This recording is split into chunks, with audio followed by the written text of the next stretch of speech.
If you want to get healthy, disease-resistant plants, it is very important to give your plants just one ingredient. This simple trick will help your young tomato, pepper, and cucumber seedlings become strong, disease-resistant, and ready for a rich harvest. You all have this ingredient in your house, and it is a real magic for your plants. Stay with us until the end, because at the end of this video we reveal the recipe for the perfect solution for watering your young seedlings.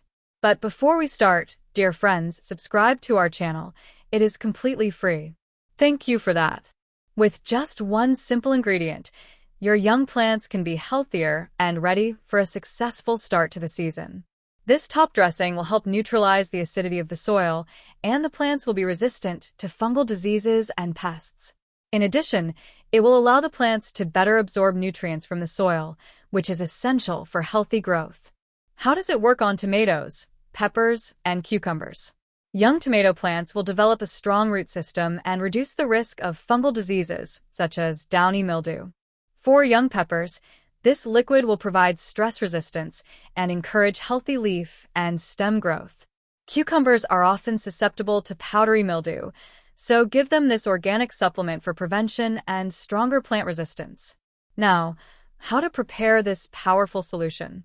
Here's the recipe. Take 5 liters of water. Add 1 tablespoon of baking soda. Baking soda is a natural ally in the garden. Stir well until the soda is completely dissolved. Water young tomato, pepper, and cucumber seedlings with this solution. This will help them adapt faster, become stronger, and more resistant to diseases and adverse conditions. Repeat this treatment once every 7 to 10 days for best results. If you liked this trick, be sure to like the video, share it with your friends, and subscribe to our channel for more useful gardening tips. See you in the next video.